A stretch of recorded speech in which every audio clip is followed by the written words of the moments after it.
All white people are racist. Every last one of them. And I can prove it. 2 years ago, I actually believed nonsense rhetoric like this. This was me. But since then, I have gone from marching with Black Lives Matter to making very angry Black Lives Matter videos just like this one. Okay, so all lives matter. America hasn't shown us that all lives matter. They've shown us that white lives matter the most and everything else comes after. To being named as recipient of the Little Rock Nine Scholarship, which is of course in reference to one of the most horrendous racial discrimination stories in American history, consisting of 9 African American students who attended Little Rock Central High School in 1957. I have therefore, in accordance with the solemn responsibility and the oath of my office, taken the following action.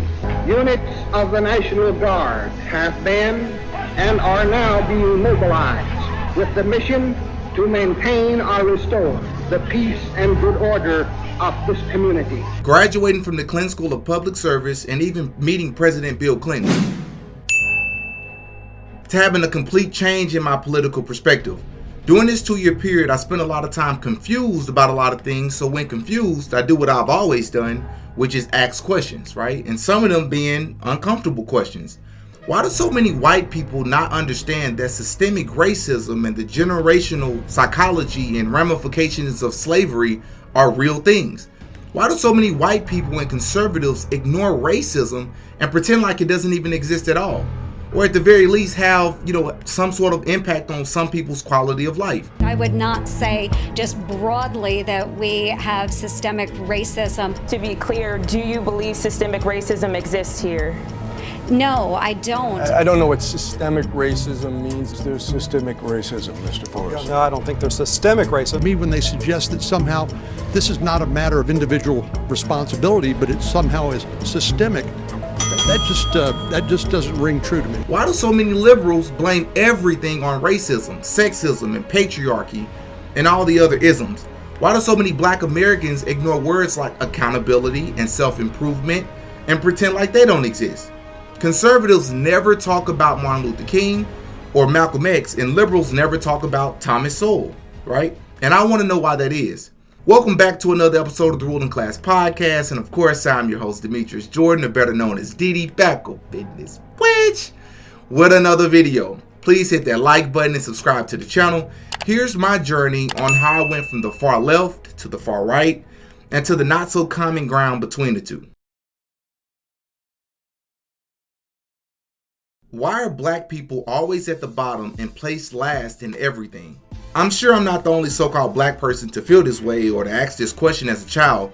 Growing up in a small town of about 15,000 people, my high school had about a 325 graduating class size. Of that 325, we may have had about 3 white people in our entire class. And it wasn't because there was no white people in my hometown, but it was because they attended a completely different school on another side of this very small town, right? But why?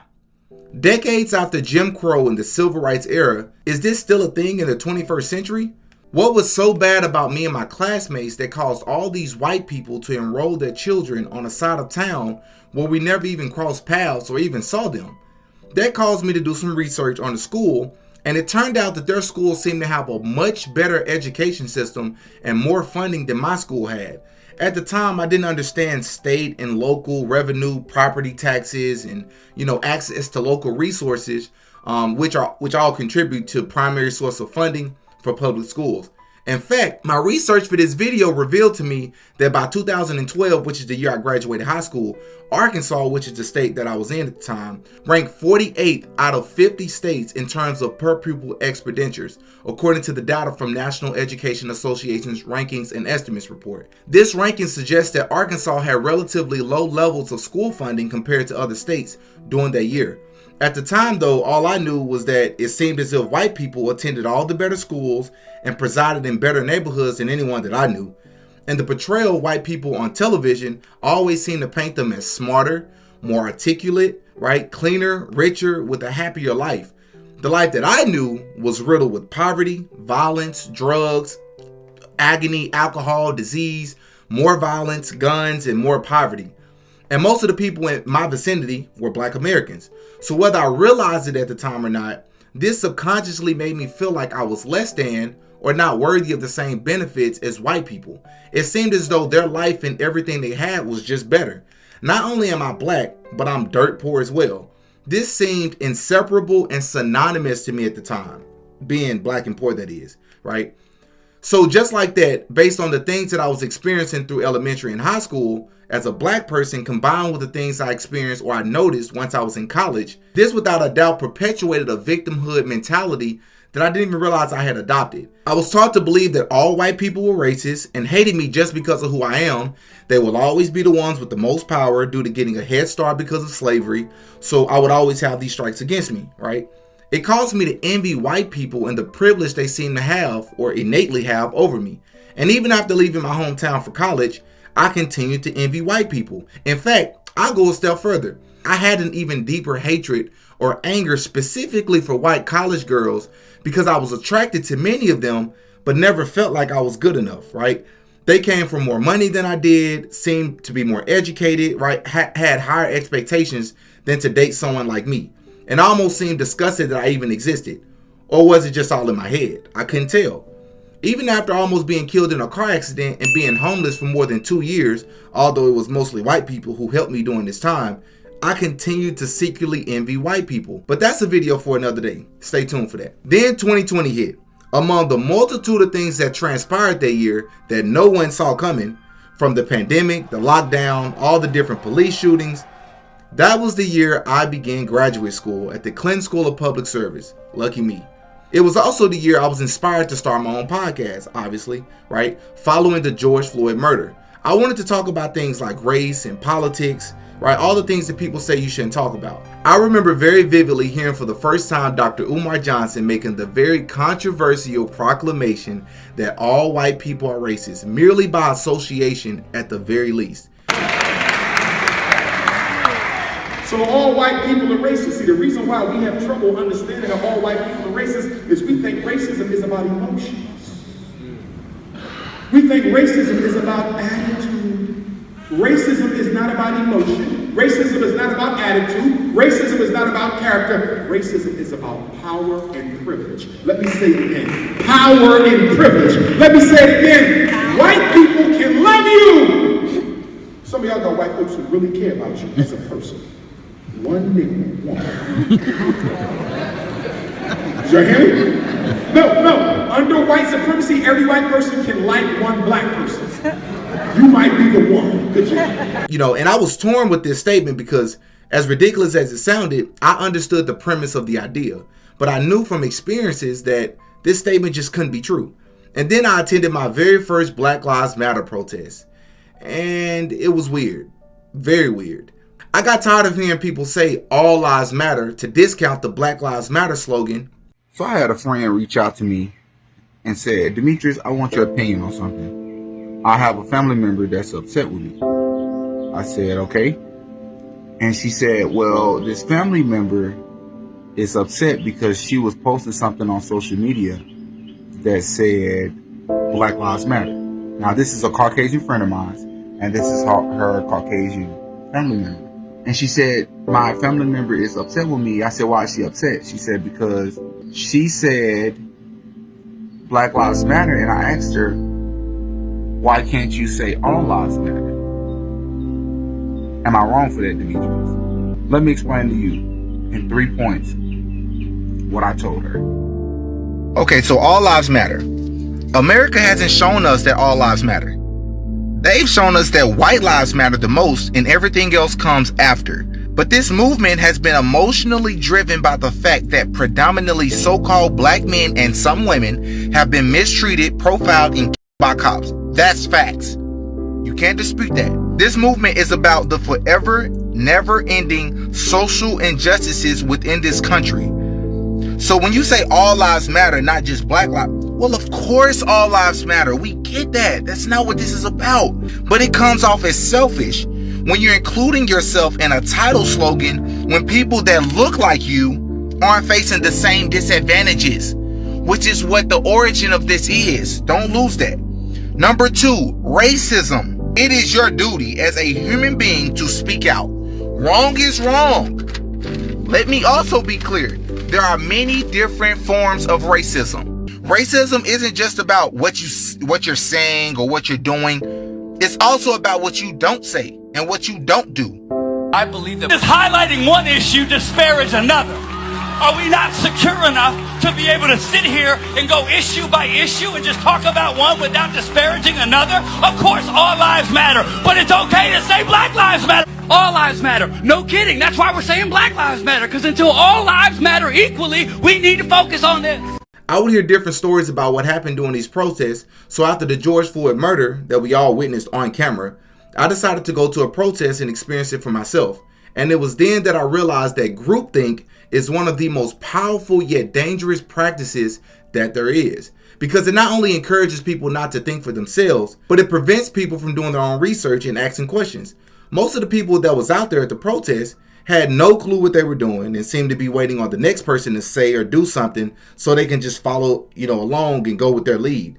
Everything from the awkward moments of silence to this very small number of white people at the very back of the crowd, right, blasting the very dangerous and incredibly hateful F the Police song by Boosie and Webbie. I mean, I've never been a follower, so in real time while this was happening, I decided to do the unthinkable. I made sure that my hands were clearly in sight and out of my pockets. I walked out into the street and approached a group of police officers standing there with their batons in hand and their guns on their hips. And I asked these 3 simple questions. Do you mind if I ask you all a question? The white female officer turned and happily said, yeah, sure.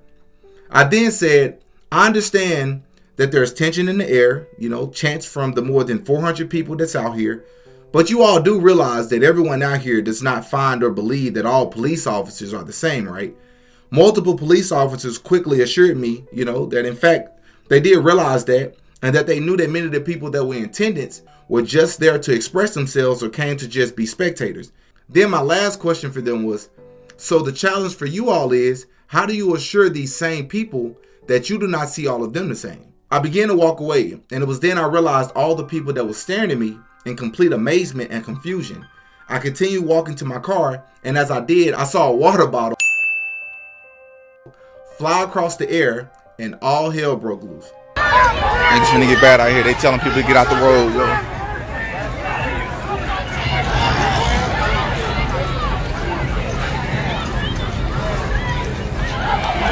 Okay, yep.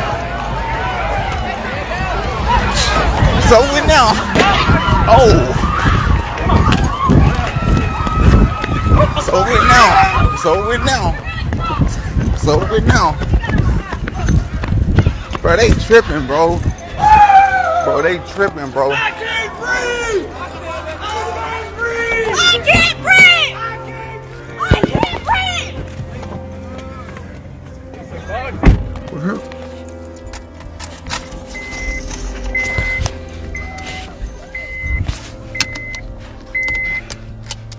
Bro, look at this truck. They tripping. They started throwing water bottles. Like, bro, what y'all doing? Like, why would you do that, bro?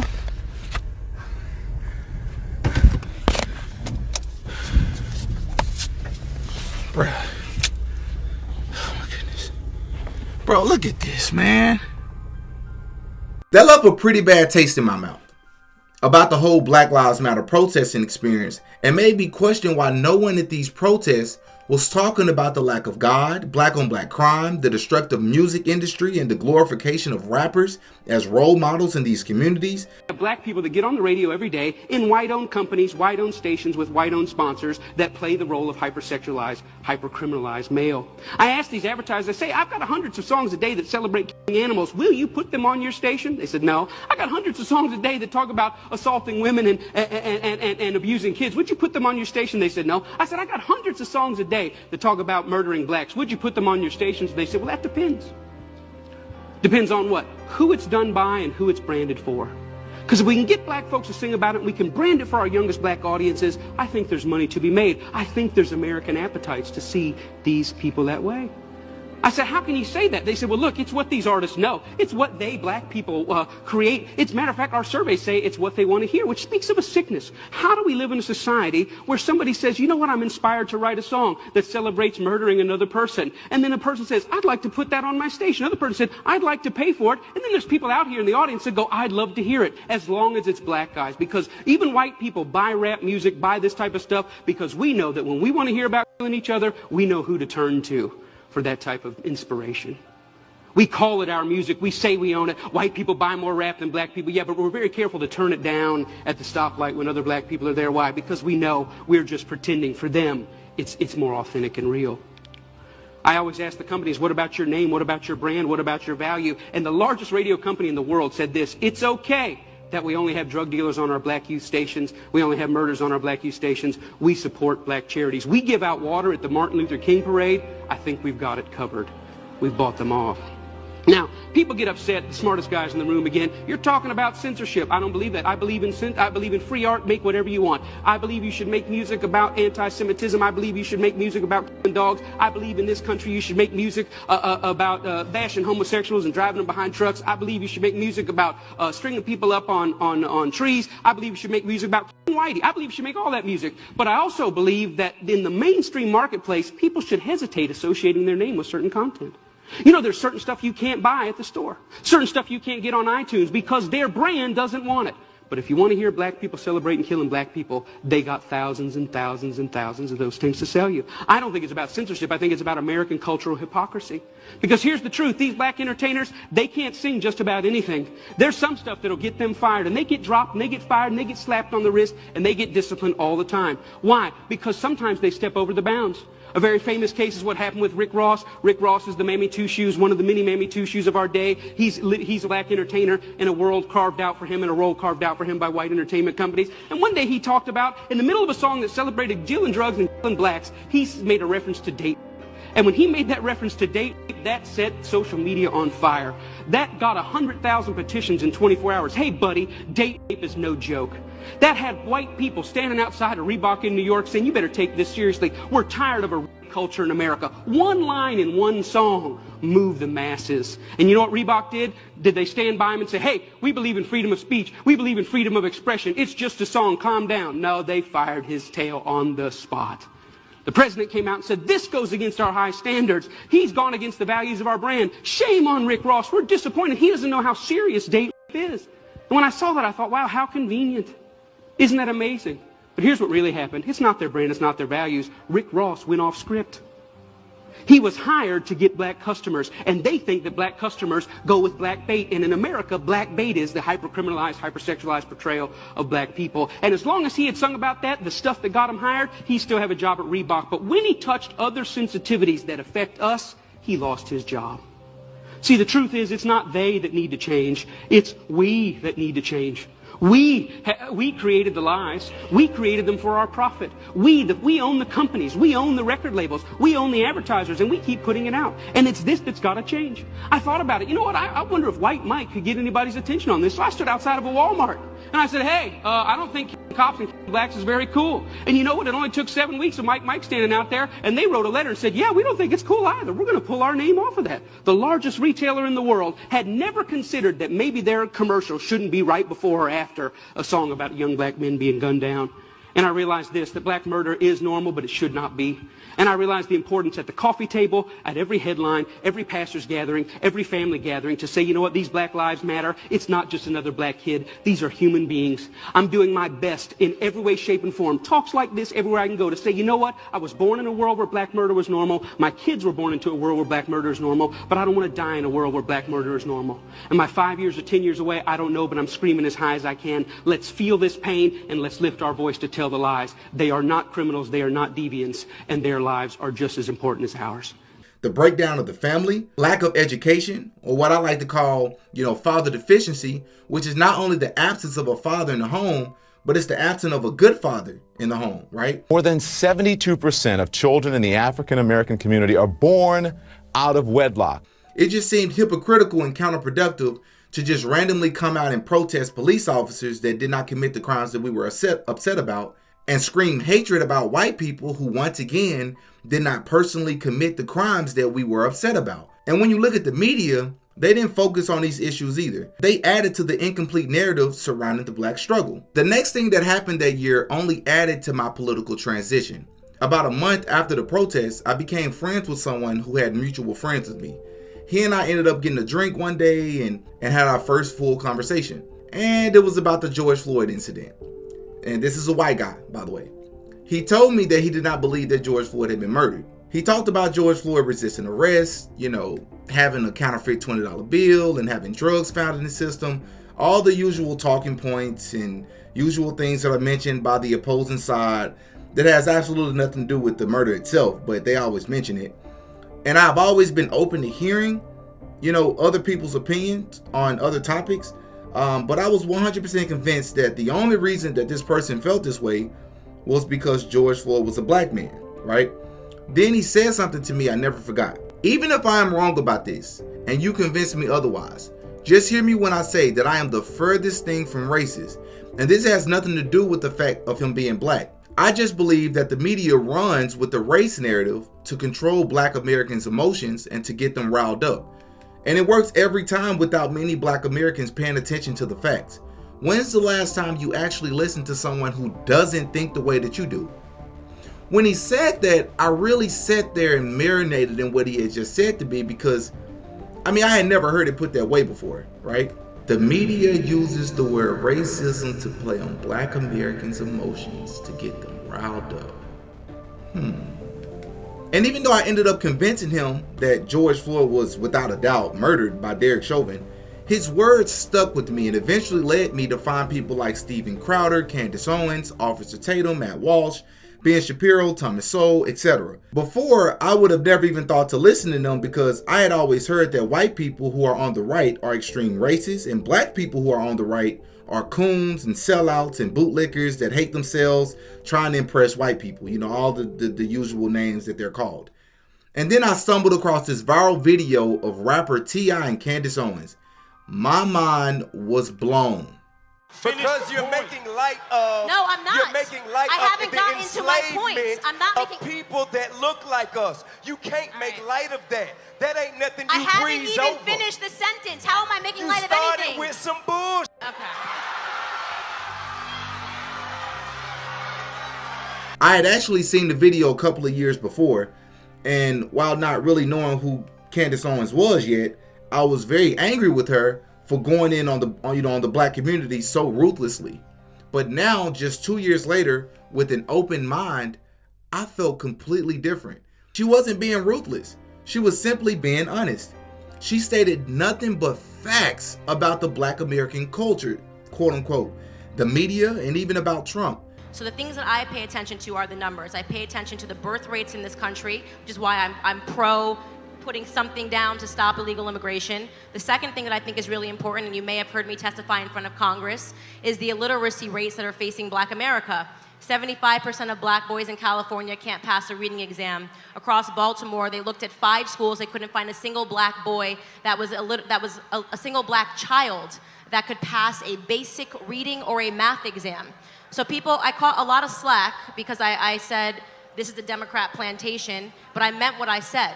If you look historically at what the plantations were when we were slaves, there were 3 things that were necessary for them to run. The first was our ignorance. Black Americans were not allowed to learn how to read unless we would have our limbs chopped off. And that was because an educated mind cannot be enslaved. So the fact that our schools are in this condition in the inner cities and all throughout America and not a single candidate is talking about it is problematic to me. I think that that's a huge negotiating tool for me. We need to be talking about the inner city schools.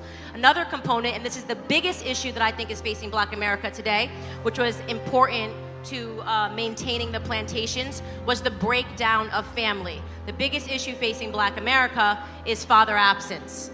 We have children that are growing up without their fathers in the home, and that is being incentivized by the government right now via the welfare system. When the government says we'll give you more money if you don't marry the father of your children, you are incentivizing bad behavior in our community. What happens when you remove a father from the home? This is why I do not mess with feminism at all. I'm not with it. This breakdown and mocking masculinity, making it seem like there's something wrong to be a man. All of this contributes to the breakdown of family. And the crowd full of black people, full of black adults, booed her. When you all right, remove... y'all, hey, hold on.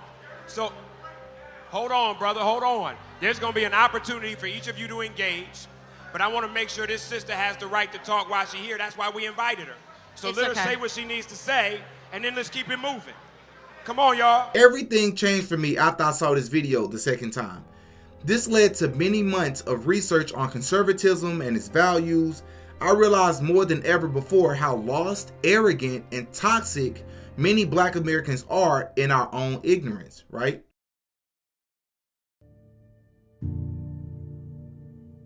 After watching many of his YouTube interviews and even reading his books, I was shocked as well-known social theorist and author Thomas Sowell eloquently highlighted the many hypocrisies of liberalism, right? Such as the fact that liberals never speak about the fact that slavery has existed worldwide throughout history and not just in America. And it wasn't just black people who were slaves either. But reparations is a specific conversation about a specific time in America, and that is black people were slaves. Article that got a lot of attention in The Atlantic a couple of years ago called The Case for Reparations by Ta-Nehisi Coates. Quote, white supremacy is a force so fundamental to America that it is difficult to imagine the country without it. Reparations is the price we must pay to see ourselves squarely. Close quote. Nobody needs a handout. Reparations is not a handout. Reparations is restitution. If white people don't believe in handouts, why did America give free land to poor white people? If white people don't believe in handouts, why did America give the GI Bill to white people? If white people don't believe in handouts, why does most welfare checks go to white people? And Tom Sowell, who actually saw Jim Crow with his own eyes and experienced it, responds how? It would be nice to know his evidence for what he said, just to be old-fashioned about it. No, it was a rotten system. But I don't know how we get from that to reparations. I mean, what we see in the United States in terms of the bad things, you see all around the world. If you were to give reparations to everyone whose ancestors had been slaves, I suspect that you would have to give reparations to more than half the entire population of the globe. While acknowledging that slavery hindered the economic development of societies where it was prevalent, Thomas Sowell also emphasized the importance of examining, the outcomes of different groups after emancipation rather than solely focusing on the history of slavery itself. He also emphasized the importance of considering, cultural factors, when discussing the impact of slavery. He contends that cultural values and practices such as the emphasis on education, strong family values, family structures, can have a substantial impact on a group's socioeconomic outcome, even when they have a history of oppression. This made so much sense to me when I first came across it that I wanted to just shout it, from the rooftops. Right? I wanted everyone to hear this. I felt like my spirit had just been fed and a lifelong secret had been revealed to me, right? Culture, right? Not just racism, right? Not just white people, not just slavery, not just oppression, but culture. Yes, of course, you can't overlook slavery, but if you change your current culture, you can change a lot of your circumstances. I never heard anyone say that before. All I had ever heard was slavery and racism. This made me feel more in control and responsible for my own actions. It also gave me incredible insight into some of the questions I've had since a child about my environment and about, quote unquote, black American culture. It all made sense now. I can make an entirely separate video on Thomas Sowell and the many quote unquote controversial things he said over the years that has upset many liberals and or black Americans, right? If you would like to see an entire video on Thomas Sowell, please comment Thomas Sowell below, and that will be one of my next videos. Is conservatism the answer to our problems in the black community? I asked myself this question for a while because conservatism made so much sense. It highlighted limited government, individual liberty, personal responsibility, self-reliance, morality, and family values in a refreshing way that I had never seen or heard before. But that's not all it did. I quickly realized that conservatism and liberalism are two wings of the same bird. What do I mean? Just as liberals are accused of political correctness, exaggerating the harm of free speech, right, undermining traditional moral values and societal norms, in the same token, conservatives can be accused of insufficient recognition of systemic racism, or even just racism itself, exaggerating the impact of things like affirmative action while undermining the systemic barriers and socioeconomic disparities that Black Americans have disproportionately experienced throughout the history of America, right? They never talk about that. Let's take someone like Officer Tatum, one of the largest conservative voices on social media. At first, I appreciated his content because he unapologetically spoke out about the problems in Black America, right? He held us accountable. He called it like it was and how we need to take more accountability for our own actions. But then I noticed a trend with him. People love to tell you that Black people can't be racist. Listen, I've been Black my whole life, and I grew up in an all-Black neighborhood, and Black people are the most racist people that I know. And many other conservatives for that matter. He not only politicized everything, but he only took the most outrageous incidents that were recorded on video or broadcasted on the news about Black people, and he disingenuously generalized the entire community as if most Black Americans behave or think the same way as the people he was criticizing. If you show enough examples of extreme situations, you can convince people that it's normal in that community, right? Or as the allegedly once said, if you repeat a lie often enough, it becomes the truth. This suggests that through consistent repetition, falsehoods or extreme views can be perceived as the truth by influencing people's beliefs and perceptions. Not only that, but he never has an effective solution to the problem. Instead, he seems to be dedicated to making money off the sometimes exaggerated narrative he's painted on his channel to a mostly white audience. The Hodge twins or the conservative twins are the same way. They are probably even better examples, actually. Hey, Kev, remember that show National Geographic where, oh man, you finna say something crazy as hell. Now, remember how the white man used to go out there looking, like, talking about Africa? Look, there's the wild lion. And look at the wildebeest. He's just eating grass. He doesn't see nothing. Look at the the lion. It's approaching. I'll take that same white man with that European voice and he just do it like, look at the African American woman. She has the propensity for violence. Jesse owns this fool. Yeah. Oh, Jesse. You know what? Jesse hung this nigga. It was a political lynching. That's what Jesse would say. Them feet was swinging after this. That nigga was swinging from side to side. It was just like this. It feels like this. Now, them feet was doing like this. No. Then look, you know how you hang somebody like this? They doing this? What the hell wrong with you? They just started swinging like that. Because that was a political lynching. They never make fun of the white community as a community itself. In fact, anytime they seem to cover anyone non-Black or non-Hispanic, the criticism will not be related to race at all, but most likely be centered around that person's political beliefs or sexual orientation. But if you notice, they never show the not so extreme liberals that disagree with conservatism but make good points or make great points. They never talk about those people on their channel. That goes for Candace Owens, Matt Walsh, Steven Crowder, and the list goes on.